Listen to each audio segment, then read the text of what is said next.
রোজার আগেই নির্বাচনের প্রস্তাব তারেক রহমানের প্রস্তুতি সম্পন্ন হলে সম্ভব, জবাব প্রধান উপদেষ্টার। লন্ডনে বৈঠক শেষে যৌথ বিবৃতি। সকল প্রস্তুতি সম্পন্ন করা গেলে 2026 সালের রমজান শুরু হওয়ার আগের সপ্তাহেও নির্বাচন আয়োজন করা যেতে পারে। সম্ভাবনার দ্বার উন্মোচিত, সবাই মিলে কাজে লাগানোর আহ্বান মির্জা ফখরুলের। ফেব্রুয়ারির মাঝামাঝি নির্বাচনে সম্মত দুই নেতা। কোনো জাতি আনন্দের সঙ্গে লক্ষ্য করলো যে আপনার এইটাতে প্রধান উপদেষ্টা সম্মত হয়েছেন এবং তারা ফেব্রুয়ারির মাঝামাঝি সময়ে নির্বাচনের সময়সীমা নির্ধারণ করেছেন। 24 ঘন্টায় দেশে ডেঙ্গু আক্রান্ত হয়ে রেকর্ড 5 জনের প্রাণহানি। শনাক্তের বেশিরভাগই বরিশালে। একদিনে করোনায় প্রাণ গেল 2 জনের।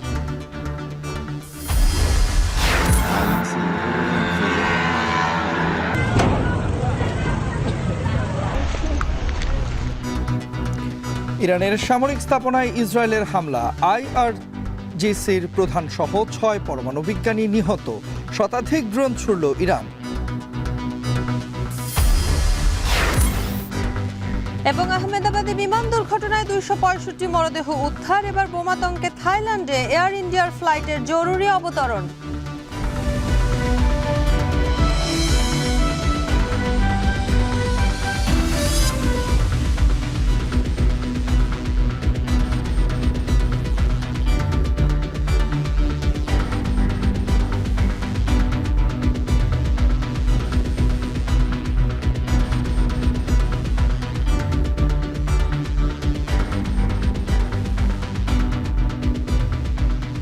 স্বাগত। এখন সন্ধ্যায় পুরো আয়োজনে আপনাদের সঙ্গে আছে আমরা দুজন, আমি শম্পা বিশ্বাস এবং আমি তন্ময় কুমার রায়। শুরুতেই জানাবো প্রধান উপদেষ্টার যুক্তরাজ্য সফরের খবর।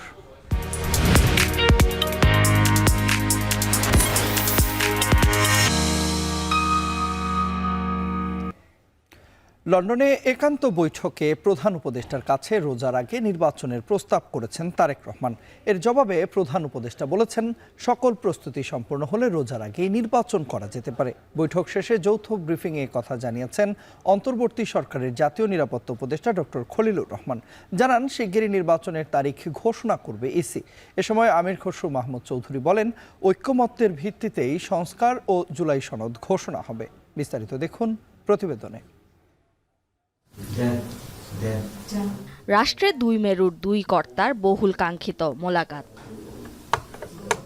নানা জটিল সমীকরণের উত্তর মেলাতে সবার চোখ যখন তাদের দিকে, তখন লন্ডনের দ্য ডরচেস্টারে 2 নেতার একান্ত বৈঠক।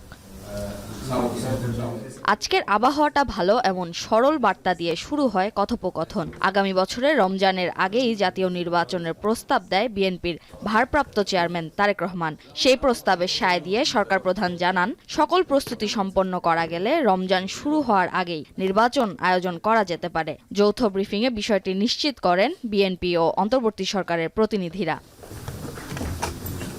বৈঠক শেষে অন্তর্বর্তী সরকারের জাতীয় নিরাপত্তা উপদেষ্টা ডক্টর খলিলুর রহমান বলেন, শিগগিরই নির্বাচনের তারিখ ঘোষণা করবে কমিশন।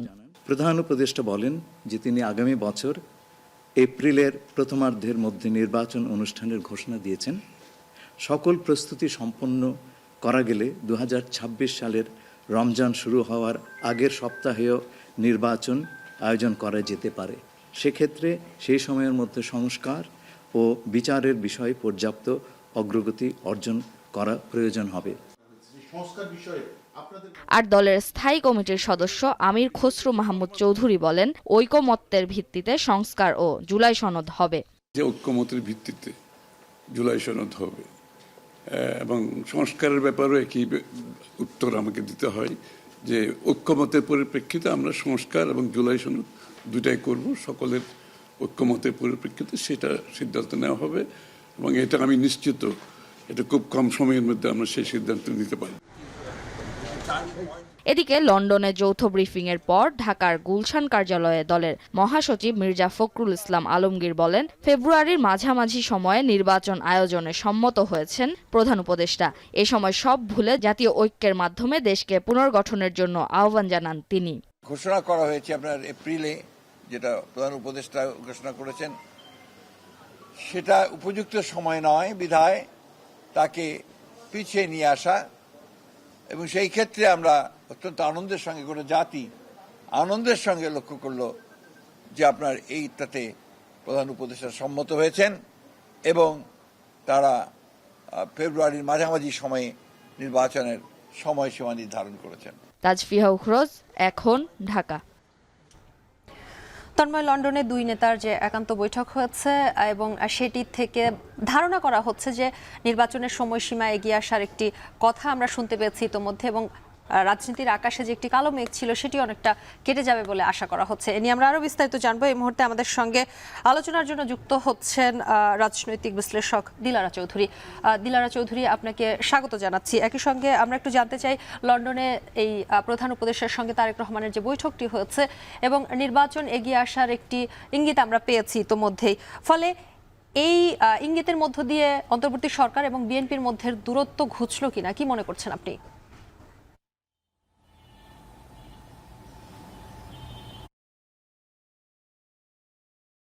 বৈঠকটা তো নিশ্চয়ই আপনার একটা ভালো একটা ডেভেলপমেন্ট হয়েছে। শীর্ষ দুইজন ব্যক্তিত্বের ভিতরে খোলামেলা আলোচনা হয়েছে। নিঃসন্দেহে এটা ইতিবাচক, কিন্তু এটার জয়েন্ট স্টেটমেন্টটা তো আমি পড়িনি এখনো। এখানে নির্বাচন অনেকগুলি ইস্যু নিয়ে আলাপ করার কথা আছে, খালি একটার কথা আমরা শুনতে পাচ্ছি যে নির্বাচনটাকে আপনার এপ্রিলে যেটা বলেছিলেন প্রফেসর ইউনূস, সেটা বলেছেন উনি চিন্তা করবেন ফেব্রুয়ারিতে রোজার আগে করার জন্য। কিন্তু এ কথাটাও বলেছেন উনি যে সংস্কার এবং বিচার এই দুটাকে আপনার অগ্রগতি ডক্টর খলিলুর রহমান বলেছেন কমপ্লিট। সুতরাং উনি যে ডেফিনেটলি যে ফেব্রুয়ারির কথাতে রাজি হয়েছেন এরকম কোনো ইঙ্গিত কিন্তু আমি পেলাম না এটাতে। এখানে আপনার কন্ডিশনাল যে বিচার এবং সংস্কার, এই দুটার উপরে কিন্তু প্রফেসর ইউনূস প্রথম থেকেই জোর দিয়ে আসছেন। উনি যখন জাপান গেছিলেন, জাপানের প্রাইম মিনিস্টারের সঙ্গে এটা আলাপ করেছেন। এবার যিনি লন্ডনে গেলেন অ্যাওয়ার্ড নিতে, সেখানে উনি লন্ডনের যে আপনার কিং চার্লস III, তার সঙ্গেও কিন্তু সংস্কারের কথা আলাপ করেছেন। তো নিঃসন্দেহে এটা একটা ভালো ডেভেলপমেন্ট। কথাবার্তা যখন শুরু হয় তখন একটা বই থেকেই যে সব কিছু আপনার সমস্যার সমাধান হয়ে যায় তা তো নয়। এটা একটা ভালো আপনার বিগিনিং। এখান থেকে নিশ্চয়ই আরও অনেক আলাপ আলোচনা হবে। আরও অনেক ইস্যু আছে আপনার বিএনপির সঙ্গে দূরত্বে, যেমন আপনার জুলাই যে সনদ, এটার কথা প্রফেসর ইউনূস বলেছেন যে এই সনদের উপর ভিত্তি করে ভবিষ্যৎ রাজনীতির রূপরেখা আসবে। সেটা নিয়ে বিএনপির কি বক্তব্য, স্থানীয় সরকার আগে হবে নাকি আপনার জাতীয় হবে, এটা নিয়ে আপনার বিএনপির সঙ্গে একটা দূরত্ব, সেগুলি নিয়ে আলাপ হয়েছে কিনা আমি জানি না। জয়েন্ট স্টেটমেন্টটা দেখলে পরে আমি বুঝতে পারবো। কিন্তু ইলেকশনের ডেট নিয়ে যে কথাটা হয়েছে, যে 2 মাস উনি অগ্রসর করে নিয়ে এসেছেন ফর শিওর ডেফিনিটিভলি, সেটা আমার মনে হলো না। আমার মনে হলো যেখানে উনি সংস্কার এবং বিচারের কথাটা উল্লেখ করেছেন। তো সে ব্যাপারে যদি বিএনপি এবং অন্যান্য রাজনীতি দলগুলি এগিয়ে আসে এবং সংস্কার এবং বিচার কাজে সাহায্য করে, ত্বরান্বিত করে এই দুটা বিশাল ইস্যু, এই দুটাকে রিজলভ করে, তাহলে নিঃসন্দেহে বিএনপির সঙ্গে অন্তর্বর্তী সরকারের আপনার একটা ভালো সমঝোতা হবে।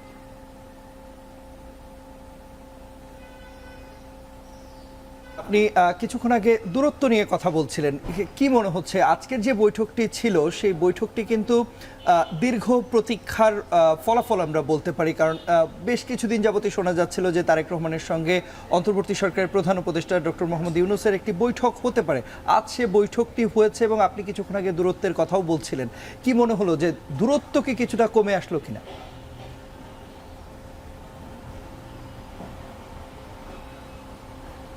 না, আমি যে কথাটা একটু আগে বললাম যে আপনার যে কোনো আপনার সমস্যার সমাধান বা যখন কোনো একটা দূরত্ব হয়, সেটা দূর করার একমাত্র উপায় হলো আলাপ আলোচনা।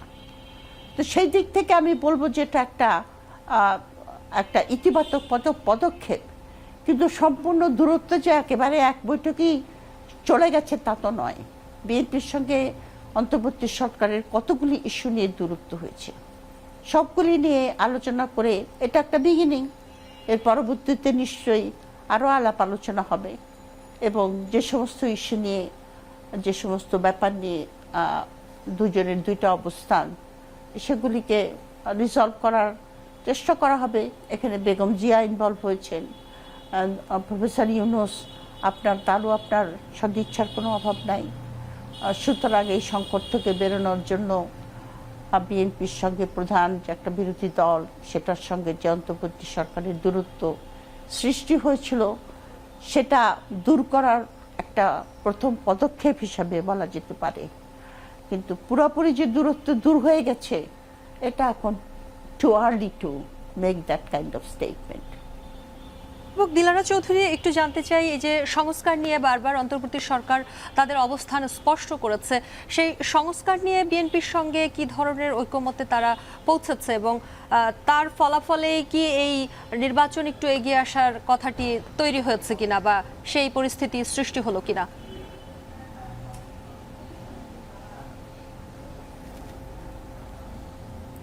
না, সংস্কারের ব্যাপারে যেটা ঐকমত্যের কমিশন গঠন করেছেন, সেখানে আপনার বিএনপি এবং অন্যান্য দলরা আপনার কিভাবে তারা ত্বরান্বিত করতে পারে।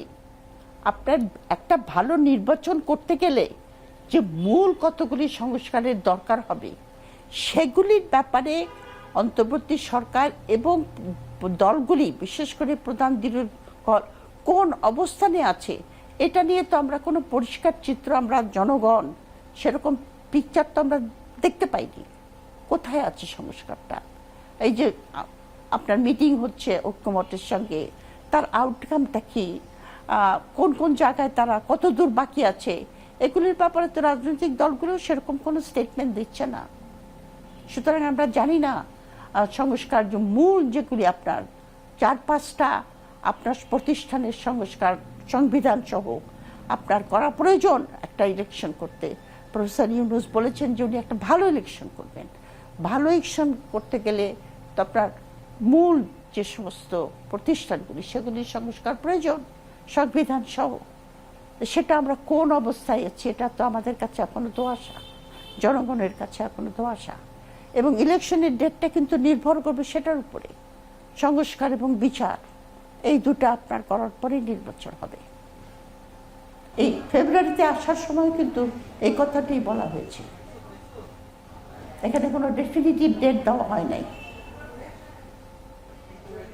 সব আমরা যে বিষয়টি মূলত শুনতে পাচ্ছিলাম দিলারা চৌধুরীর কাছ থেকে, দিলারা চৌধুরী আপনাকে আরেকটু জানাবেন যে এই যে এই বৈঠকটি যে হলো, এতে করে মানে রাজনৈতিক যে একটি আমাদের যে কালচার আমরা বলে থাকি, এতে করে একটি নতুন কিছু মনে হয়েছে কিনা আপনার কাছে, যে একটি নতুন ধরনের কিছু? এবং বলা হচ্ছিল যে তারেক রহমানের দেশে ফিরতে কোনো বাধা নেই, এবং নিশ্চয়ই তারেক রহমানের সঙ্গে যখন ডক্টর ইউনূসের বৈঠক হয়েছে, সেই বৈঠকেও নিশ্চয়ই সেরকম বিষয় নিয়ে কথা হয়েছে।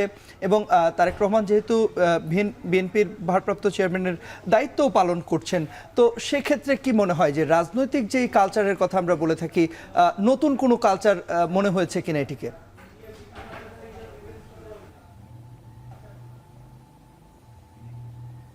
হ্যাঁ, এটা নিশ্চয়ই আমার মনে হয়েছে যেটা একটা অত্যন্ত সুন্দর একটা, যেটা গণতান্ত্রিক রাজনীতি কালচারের সংস্কৃতির একটা উদাহরণই তো বটেই। আপনার শীর্ষ দুই ব্যক্তিত্ব অত্যন্ত কর্ডিয়ালভাবে তাদের দুজনের যে বডি ল্যাঙ্গুয়েজ ছিল, তারা যেভাবে একজন একজনের সঙ্গে আপনার কথাবার্তা বলেছেন, একটা খুবই সুন্দর পরিবেশে, এবং কথাবার্তার ভিতরে তারা মনে হয়েছে যে তারা একজন একজনের কথা এবং ভিউজ শুনতে রাজি আছে, যেটা আপনার যে কোনো গণতান্ত্রিক সংস্কৃতির একটা অঙ্গ। গণতান্ত্রিক সংস্কৃতির কথাই হলো আপনার আলাপ আলোচনার ভিত্তিতে আপনার মতামত এই করে দুজন একটা কমন গ্রাউন্ডে আসা, যেটা দেশ এবং জাতির জন্য উন্নতি হবে। তো সেদিক থেকে আমি মনে করি এই মিটিংটা একটা অত্যন্ত ইতিবাচক, এবং বলবো যে বাংলাদেশের রাজনৈতিক সংস্কৃতিতে এইবার প্রথম। কারণ অতীতে আমরা দেখেছি যে বাইরের কিছু, একবার ইউনাইটেড নেশন থেকে লোক এসেছিল, কমনওয়েলথ থেকে, কিন্তু দুইজন পলিটিক্যাল পার্টির লিডারদেরকে একসঙ্গে বসাতে পারেনি। কিন্তু সেদিক থেকে আমি বলবো যে এটা একটা মাইলস্টোন। অধ্যাপক দিলারা চৌধুরী, আপনাকে অসংখ্য ধন্যবাদ। তন্ময়, আমরা যেমনটি শুনছিলাম, অধ্যাপক দিলারা চৌধুরী বললেন এই যে দুই নেতার মধ্যে বৈঠকটি হয়েছে, এটি আসলে আমাদের দেশের গণতান্ত্রিক যে পরিস্থিতি রয়েছে এবং গণতান্ত্রিক পরিবেশের জন্য অবশ্যই ইতিবাচক একটি দিক, এবং গণতন্ত্রের এই ধারা অব্যাহত থাকুক এমনটাই তিনি প্রত্যাশা করছেন। এবং শম্পা, লন্ডনে যে ডক্টর ইউনূস এবং তারেক রহমানের মধ্যে যে একান্ত বৈঠক হয়েছে সে বিষয়ে আমাদের সঙ্গে আলোচনা করবার জন্য স্টুডিওতে আমাদের সঙ্গে এই মুহূর্তে আরও একজন অতিথি যুক্ত হবেন, বাংলাদেশ হাই কমিশনের নিযুক্ত প্রেস মিনিস্টার আকবর হোসেন। জনাব আকবর হোসেন, আপনাকে স্বাগত জানাচ্ছি আমাদের এখন সন্ধ্যার আয়োজনে। জনাব আকবর হোসেন, আপনার কাছে প্রথমেই যে বিষয়টি জানতে চাই যে প্রধান উপদেষ্টার সাথে তারেক রহমানের বৈঠক, এটি বলা চলে যে একটি বহুল কাঙ্ক্ষিত বৈঠক ছিল এবং সেই বৈঠকটি আজ অনুষ্ঠিত হয়েছে। আপনার কাছে সবচেয়ে গুরুত্বপূর্ণ দিক কোনটি মনে হয়েছে এই বৈঠকের? দেখুন, আমার কাছে সবচেয়ে গুরুত্বপূর্ণ দিক মনে হয়েছে এই বৈঠকের যে আন্তরিক পরিবেশ, এবং ওনারা দুজন প্রথমে যেভাবে করমর্দন করেছেন এবং যেভাবে পরস্পরকে গ্রহণ করেছেন, এটা ছিল খুবই একটা সিগনিফিক্যান্ট মোমেন্ট, এবং এটা গুরুত্বপূর্ণ। আমি শুরুর দিক থেকেই বলছিলাম যে এই বৈঠকটা বাংলাদেশের রাজনীতির জন্য, বাংলাদেশের রাজনীতির স্থিতিশীলতার জন্য অত্যন্ত গুরুত্বপূর্ণ। কারণ প্রধান উপদেষ্টা এরই মধ্যে আগেই বলেছিলেন যে এপ্রিলের মাঝামাঝি মানে প্রথম অর্ধে নির্বাচন অনুষ্ঠিত হবে। আজকে বৈঠকে জনাব তারেক রহমান, সেটা বিএনপির পক্ষ থেকে তিনি প্রস্তাব দিয়েছেন এটা যাতে রোজার আগে করা যায় কিনা, অর্থাৎ ফেব্রুয়ারি মাসে। সেক্ষেত্রে ফেব্রুয়ারির দ্বিতীয় সপ্তাহের মধ্যেই এটা বিষয়টা সেরকম ধরে নেওয়া যায়। তো বিষয়টা নিয়ে তারা আলোচনা করেছেন, এবং আমি মনে করি যে বাংলাদেশ যে সামনের দিকে নির্বাচনের দিকে যাচ্ছে, এতে তো কোনো সন্দেহ নেই যে বাংলাদেশ গণতান্ত্রিক প্রক্রিয়ার দিকে, উত্তরণের দিকে যাচ্ছে। কিন্তু এই গণতান্ত্রিক প্রক্রিয়ায় উত্তরণের ক্ষেত্রে স্থিতিশীলতা অত্যন্ত গুরুত্বপূর্ণ, এবং দুই নেতা এই বিষয়টাকে তারা রেকগনাইজ করেছেন যে বাংলাদেশ যদি একটা স্থিতিশীল অবস্থার মধ্য দিয়ে নির্বাচনের দিকে না যায়, এবং আমি মনে করি যে, এবং অনেকেই যেটা মনে করছেন যে তাহলে সামনের দিনগুলোতে বাংলাদেশের রাজনীতি অস্থির হতে পারে এবং আমাদের গণতন্ত্র, এটা একটা আমাদের টেকসই যেদিকে আমরা নিয়ে যেতে চাচ্ছি, সেটা হোঁচট খেতে পারে। সুতরাং এই বৈঠকটা ওই যে জায়গাগুলো, যে আশঙ্কার জায়গাগুলো, সেগুলোকে অ্যাড্রেস করেছে আমি মনে করি। এবং যেহেতু ওনারা দুজন 1-to-1 মিটিং করেছেন, সুতরাং ভিতরে কি আলোচনা হয়েছে সেটা তো আমাদের জানার কথা না, সেটা অনেকেই জানেন না। যৌথ বিবৃতির মাধ্যমে যেটা করা হয়েছে এটা হচ্ছে গুরুত্বপূর্ণ। এবং আমার কাছে যেটা মনে হয় এবং যেটা দেখলাম, যে মূলত উভয় পক্ষ, এখানে যারা অন্তর্বর্তী সরকারের আছেন প্লাস বিএনপির দিক থেকে যারা এসেছিলেন, তাদের মধ্যে একটা সৌহার্দ্যপূর্ণ সম্পর্ক আছে। এবং এই যে বার্তাটা দেওয়া, এই বার্তাটাও কিন্তু একটা অত্যন্ত গুরুত্বপূর্ণ ব্যাপার। কারণ বাংলাদেশের ভেতরে কেউ কেউ কিংবা বাংলাদেশের বাইরে অনেকে দেখাতে চাচ্ছিলেন যে অন্তর্বর্তী সরকারের সঙ্গে বিএনপির মোটেই ভালো সম্পর্ক নেই, বা তাদের মধ্যে কথাবার্তা বন্ধ হয়ে গেছে, বা তাদের মধ্যে একটা দূরত্ব সৃষ্টি করার একটা প্রয়াস কারো কারো মধ্যে ছিল। এবং এই বৈঠকটা ওই জায়গাটাকে অ্যাড্রেস করেছে বলে আমার কাছে মনে হয়। কারণ এই অবস্থা, দেখুন, অন্তর্বর্তী সরকার যখন প্রথমে এসেছে, এখানে কিন্তু বিএনপি এই সরকারকে আনকন্ডিশনাল সাপোর্ট দিয়েছে, অন্য যারা ক্রিয়াশীল রাজনৈতিক দল আছে তারাও দিয়েছে। সুতরাং যেভাবে একটা দূরত্ব তৈরি হচ্ছিল বলে অনেকে বলছিলেন এটা কাম্য ছিল না, তো সেই জায়গাটা এখন ঘুচে আসবে বলে অনেকেরই আশা, এবং আজকের বৈঠকের মাধ্যমে আমার সেটাই মনে হয়েছে। জনাব আকবর হোসেন, আরেকটি বিষয় একটু জানতে চাই। নির্বাচন 2 মাস এগিয়ে আসার এক ধরনের কথা আমরা শুনেছি, এবং এই নির্বাচনটি এগিয়ে আসছে সেই কথা যেমন হচ্ছে, তেমনি নির্বাচনটি কবে হচ্ছে, অর্থাৎ নির্বাচনের দিনটি নিয়ে সবার আসলে একটি সবসময় জানার আগ্রহ থাকে। এ বিষয়ে কোনো ধারণা বা কোনো পূর্বাভাস আপনি পেয়েছেন কিনা? নির্বাচনের এক্সাক্ট ডেট কোনটা হবে সে সংক্রান্ত কোনো তথ্য আমাদের কাছে নেই। এটা তো প্রস্তাব করা হয়েছে। এখন দেখুন, এটা তো নির্বাচনের সুনির্দিষ্ট দিনক্ষণ কিন্তু ঘোষণা করবে নির্বাচন কমিশন, যে নির্বাচনের তফসিল কবে হবে, মনোনয়নপত্র জমা দেওয়ার লাস্ট ডেট কবে, সেটা যাচাই বাছাই করার লাস্ট ডেট কবে, এসব কিছুতে নির্বাচন কমিশন তাদের একটা সময়সীমা ঘোষণা করবেন। এখন মূল বিষয় হচ্ছে যে প্রস্তাবটাও করা হয়েছে, এটা নিয়ে, এটার মধ্যে এবার যদি একটা ঐক্যমত্য প্রতিষ্ঠা হয় তাহলে সে অনুযায়ী এগিয়ে যাওয়া যাবে। এবং যে আন্তরিকতাপূর্ণ পরিবেশে এই বৈঠকটি অনুষ্ঠিত হয়েছে, এখানে আমার কাছে মনে হয় যে রাজনৈতিক মতভেদ বা দিনক্ষণের মতভেদ এখানে আর এখন তেমন কিছু নেই। এই বিষয়টা এখন অন্তর্বর্তী সরকার এবং বিএনপি উভয় পক্ষের মধ্যে এখন মোটামুটি একটা আন্ডারস্ট্যান্ডিং হয়ে গেছে যে আসলে আমাদের নির্বাচনটা কবে হওয়া উচিত, এবং সেই অনুযায়ী সামনের দিনগুলোতে আমার মনে হয় যে সিদ্ধান্ত বলুন বা নির্বাচনের প্রস্তুতি বলুন সেই অনুযায়ী অগ্রসর হবে।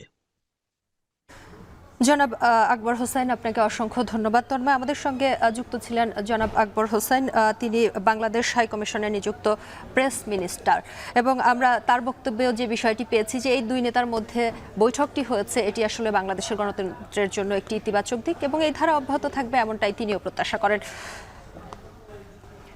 এদিকে প্রধান উপদেষ্টা ডক্টর ইউনূস এবং বিএনপির ভারপ্রাপ্ত চেয়ারম্যান তারেক রহমানের বৈঠকের পর শিগগিরই দেশে নির্বাচনের পরিবেশ সৃষ্টি হবে বলে আশা করছেন যুক্তরাজ্য প্রবাসী বাংলাদেশিরা। প্রধান উপদেষ্টা এবং তারেক রহমানের এই আলোচনা ফলপ্রসূ হয়েছে বলে অভিমত তাদের। এছাড়া এই বৈঠক শুরু হওয়ার আগে থেকে যুক্তরাজ্য বিএনপির নেতা, কর্মী সমর্থক এবং প্রবাসীদের মাঝে বাড়তি আগ্রহ আর উদ্দীপনাও চোখে পড়েছে। লন্ডন থেকে আরও জানাচ্ছেন শরীফুল ইসলাম চৌধুরী। আগামী দিনের রাজনীতির ভবিষ্যৎ নিয়ে পুরো বাংলাদেশের নজর যখন যুক্তরাজ্যের দিকে, তখন লন্ডনের ডরচেস্টার হোটেলে ঐতিহাসিক বৈঠকে অংশ নিলেন প্রধান উপদেষ্টা ডক্টর মোহাম্মদ ইউনূস ও বিএনপির ভারপ্রাপ্ত চেয়ারম্যান তারেক রহমান। সকাল থেকেই এই বৈঠক নিয়ে বিএনপি নেতাকর্মী ও সমর্থকদের আগ্রহ ছিল তুঙ্গে।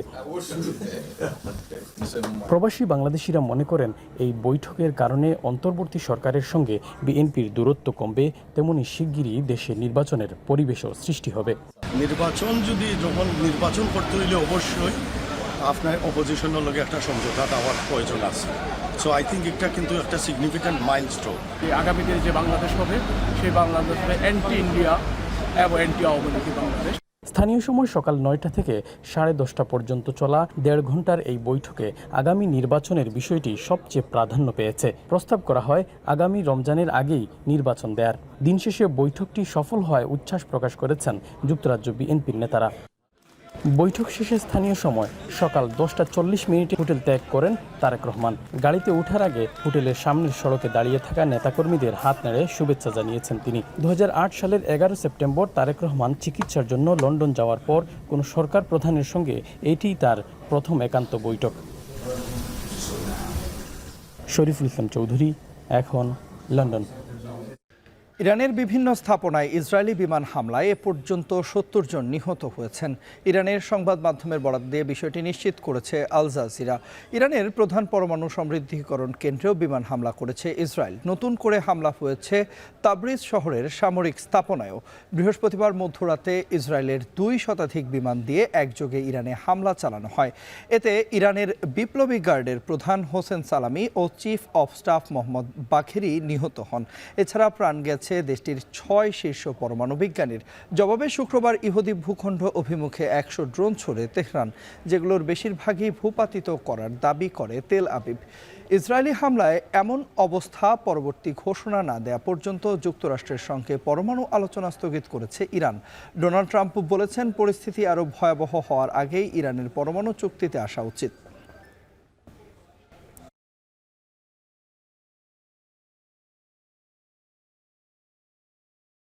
বোমা হামলার হুমকির কারণে থাইল্যান্ডের ফুকেটে জরুরি অবতরণ করেছে এয়ার ইন্ডিয়ার দিল্লিগামী ফ্লাইট AI379। রয়টার্সের প্রতিবেদন বলছে, জরুরি অবতরণের পর যাত্রীদের নিরাপদ স্থানে সরিয়ে নেওয়া হয়েছে। বিমান উড্ডয়নের পর ফ্লাইটের মধ্যে বোমা হামলার হুমকির একটি চিরকুট পান এক যাত্রী। যদিও তল্লাশির পর কোনো বিস্ফোরক পদার্থের সন্ধান মেলেনি। বিমানটিতে 156 জন যাত্রী ছিলেন। এখন ফেরা প্রসঙ্গ।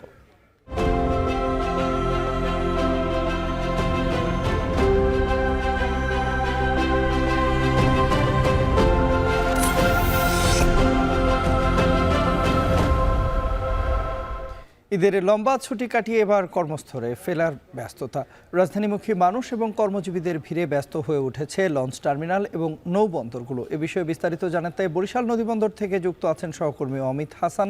চলে যাচ্ছি অমিতের কাছে। অমিত, লঞ্চে এই মুহূর্তে যাত্রী চাপ কেমন দেখছেন এবং একই সঙ্গে জানাবেন দুর্ভোগ বা অতিরিক্ত ভাড়া নেওয়ার কোনো অভিযোগ রয়েছে কিনা?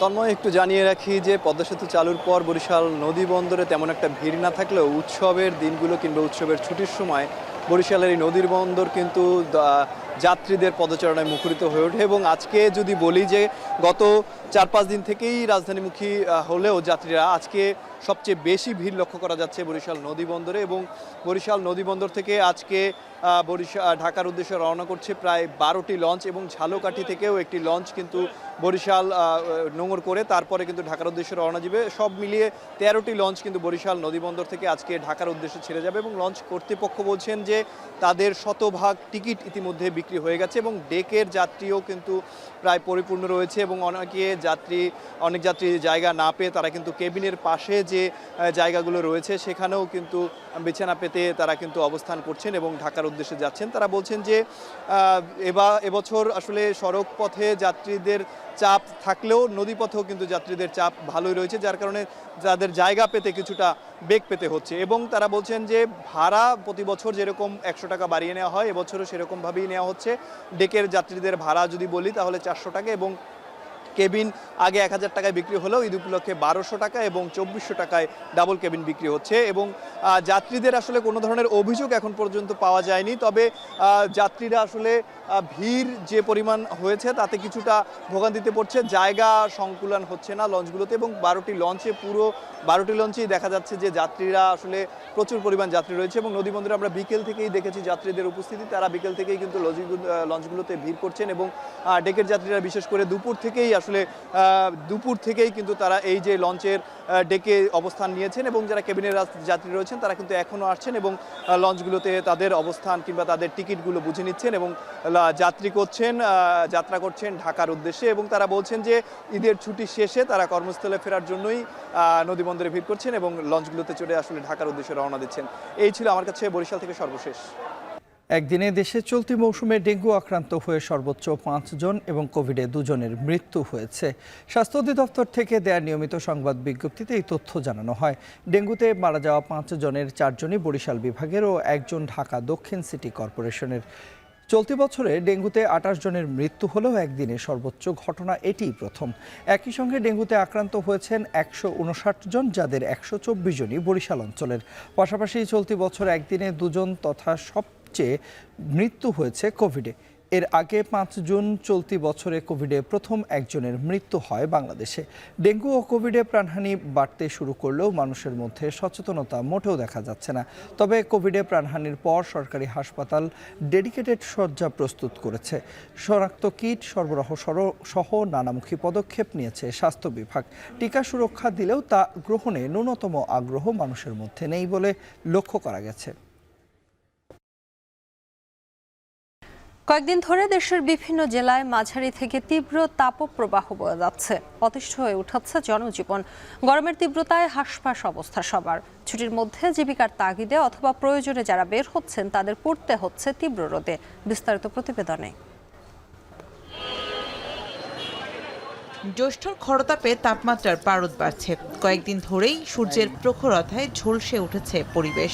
দুপুর গড়াতেই উত্তপ্ত হয়ে উঠছে পথঘাট, তাতে ভোগান্তি বাড়ছে জনজীবনে। বরাবরের মতোই তাপপ্রবাহের কবলে দক্ষিণ পশ্চিমাঞ্চলের সীমান্তবর্তী জেলা চুয়াডাঙ্গা। চলতি মাসে টানা 10 দিন ধরে তাপমাত্রা ওঠানামা করছে 36 থেকে 37 ডিগ্রির ঘরে। কাঠফাটা রোদে তাতিয়ে উঠেছে প্রকৃতি, বিপাকে পড়েছেন খেটে খাওয়া মানুষ। চুয়াডাঙ্গায় যে আবহাওয়া চলছে তাতে আমরা চুয়াডাঙ্গাবাসী অতিষ্ঠ হয়ে যাচ্ছি। এই রোদ গরমে আমরা রাস্তাঘাটে যে করে খাবো, দেশে চালি খাবো, কি একটা কর্ম করে খাবো, আমাদের দ্বারা সম্ভব হচ্ছে না। তীব্র রোদের তাপমাত্রা বাড়ছে রংপুরেও। ছুটির মধ্যে জীবিকার তাগিদে অথবা প্রয়োজনে যারা বের হয়েছেন তাদের পুড়তে হয় প্রখর রোদে। এছাড়া শরবতের দোকানগুলোতেও ভিড় করেছেন অনেকেই। এদিকে গরমে সবথেকে বেশি কষ্ট পাচ্ছেন বৃদ্ধ ও শিশুরা। চাহিদা বাড়ছে 2 দিন থেকে। এখন তো মানুষ ঢাকা যাওয়া আসা করতেছে, একটু ভিড় হইতেছে। গাড়ি যখন চলেছি তখন তো ভালো লাগছে, যখন বসে থাকছি তখন খারাপ লাগছে। তীব্র তাপপ্রবাহ আর প্রখর রোদে নাকাল হয়ে উঠেছে বরিশালের মানুষও। বেড়েই চলেছে দিন ও রাতের সর্বোচ্চ তাপমাত্রা। হাঁপিয়ে উঠেছে শ্রমজীবীরা। কিছুটা স্বস্তির আশায় অনেকেই জিরিয়ে নিচ্ছেন গাছের ছায়ায়। তবে আগামী বেশ কিছুদিন এই তাপমাত্রা অব্যাহত থাকবে বলে জানিয়েছে আবহাওয়া অফিস। 4-5 দিন ধরে প্রচুর গরম, মানে বাইরে হওয়া যায় না, ঘরে গরম এবং কোনো কাম কাজ করা যাইতেছে না। গরম, তার জন্য তো কুলান যায় না, কোনো জায়গায় রাস্তাঘাটে খারান যায় না, বাসা বাড়িতে বসা যায় না। তীব্র গরমে হাসপাতালে বাড়ছে রোগীর হার। এ অবস্থায় ঠান্ডা ও বাসি খাবার না খাওয়ার পরামর্শ দিচ্ছেন চিকিৎসকরা। শামীমা রহমান শাম্মী, এখন। আগামী নির্বাচনকে ঘিরে ইসলামী দলগুলোর সাথে বৃহৎ ঐক্য করার চেষ্টা করছে জামায়াত ইসলামী। এছাড়া দলগুলোর সাথে আসন বন্টন নিয়ে আলোচনা এবং মতবিনিময় চলছে বলে জানিয়েছেন জামায়াত ইসলামীর সেক্রেটারি জেনারেল অধ্যাপক মিয়া গোলাম পরোয়ার। তার ভারসাম্য রেখে সুষ্ঠু বাংলাদেশ বিনির্মাণের উপযুক্ত একটা রাষ্ট্র কাঠামো যদি নির্মাণ করা না যায়, এমন অবস্থায় নির্বাচন হয়ে গেলে কিন্তু সেই বাংলাদেশ আর কখনো নির্মাণ করা সম্ভব হবে না।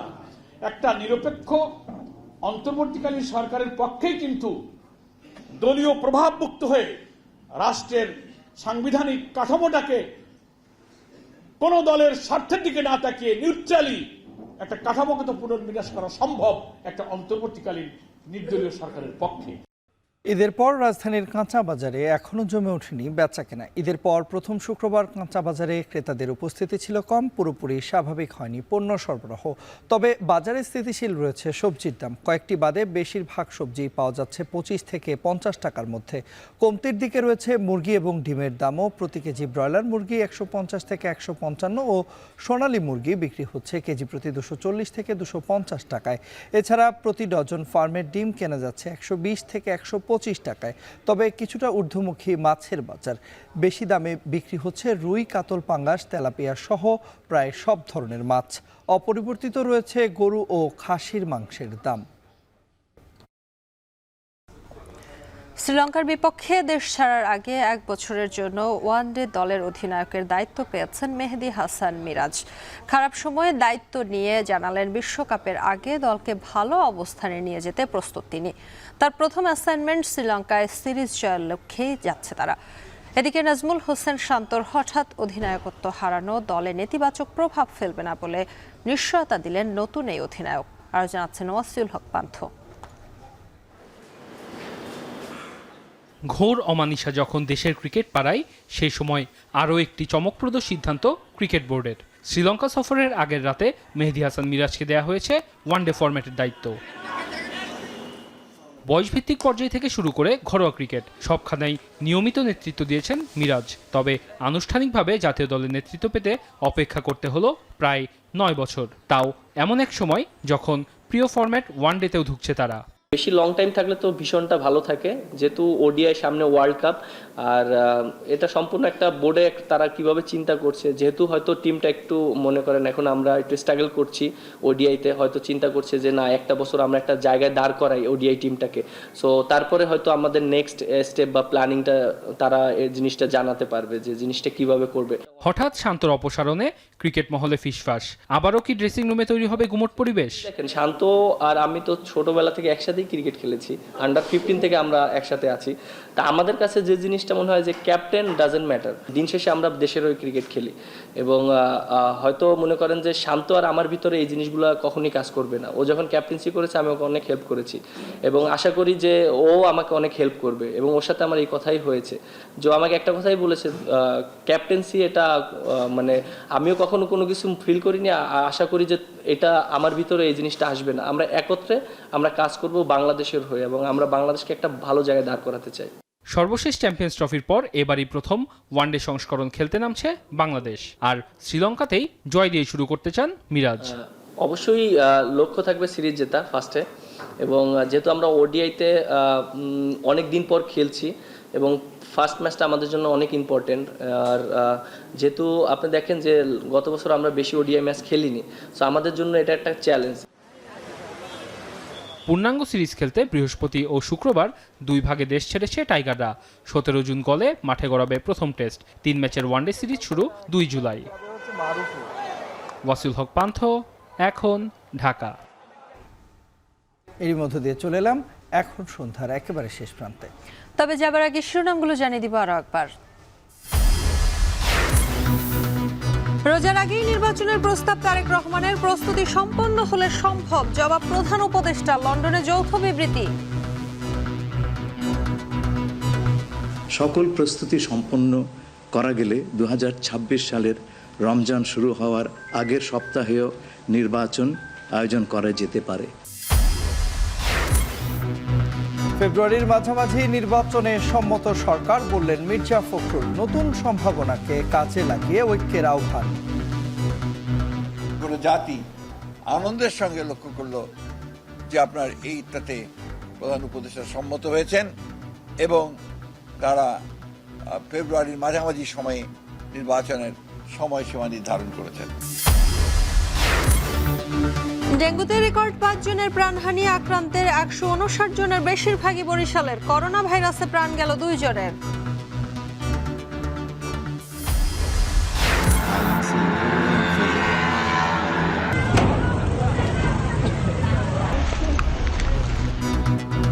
ইরানে ইসরায়েলের হামলায় IRGC প্রধান ও 6 পরমাণু বিজ্ঞানী সহ নিহত 70, জবাবে শতাধিক ড্রোন ছুড়ল ইরান। এবং আহমেদাবাদে বিমান দুর্ঘটনায় 265 মরদেহ উদ্ধার। এবার বোমাতঙ্কে থাইল্যান্ডে এয়ার ইন্ডিয়ার ফ্লাইটের জরুরি অবতরণ। সংবাদ শেষ করছি। এখন টেলিভিশন ওয়েবসাইটে দেখতে ভিজিট করুন www.ekhon.tv। ফেসবুকে দেখুন facebook.com/tv.ekhon আর ইউটিউবে দেখুন youtube.com/ekhon TV।